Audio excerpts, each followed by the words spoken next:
Hey guys, and welcome to HEA 102 Intro to Health Careers with me, Sarah Shoemaker. That's me. A little about me. My experience in healthcare is not in direct patient care, like nursing or rad tech, but rather from the research end. In college, I majored in biology, and then I spent a year working in a lab at the National Cancer Institute.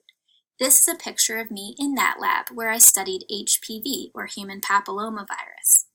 I then decided to go on to graduate school to get a PhD in cellular biology. But after about 4 years, I realized that a career in research was just not for me. I left grad school with my master's degree and began to pursue a career in teaching science rather than conducting it. So in a nutshell, that's how I came here to North Country Community College, where I began teaching in 2010. I currently live in Saranac Lake with my husband Joe and our 3 kids, Caleb, Austin, and Lena. Now a little about this class. The class is online at a website called Moodle Rooms, not to be confused with the student portal. There is no textbook for the class. Yay! One less thing to pay for. Online courses tend to be easier to follow if there's some regular structure involved, so there will be some consistency in the types of work that you will do each week, while there will also be a lot of variety. First, there will always be some assignments, such as readings, videos, interactive tutorials, etc., and there will always be some written component to them too, like taking notes that you post, or writing a summary, or answering some short answer questions. There will also be a short quiz pertaining to the assignments, usually in a multiple choice format, that you will take through Moodle Rooms, and you will have 2 attempts, so if you do poorly the first time, you will have a second chance to improve your score.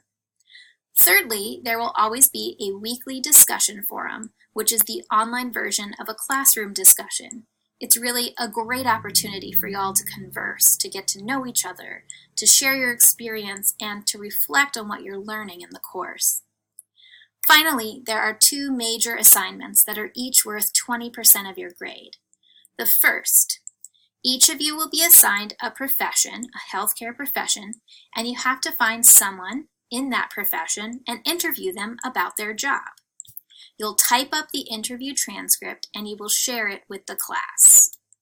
The second, each of you will conduct a 4-hour job shadow that you will set up yourselves, and then you'll prepare a presentation, just like the one you're watching right now, to share with the class.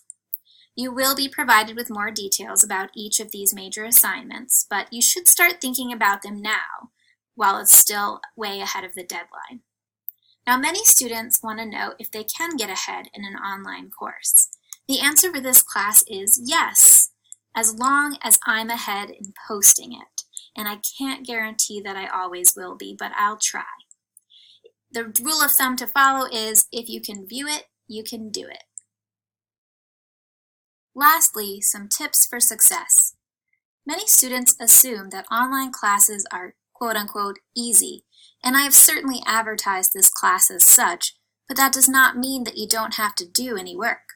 The course content here is not difficult, like anatomy or chemistry, but I've still designed it to meet the rigors of a 3-credit college course. The standard expectation for a 3-credit college course is that students are spending 6 to 9 hours outside of class time. Did you know that? Each week, I'll provide a list of all the assignments with an estimate for how long I think the assignment should take you to help you manage your time. For some students, the coursework takes more time than they anticipated, so I do like to set that expectation up front so you know what you're getting yourself into with this class. Since the assignments may take you longer than you think, make sure you don't procrastinate. Don't wait until Wednesday to get started on the weekly assignments that are due on Wednesday.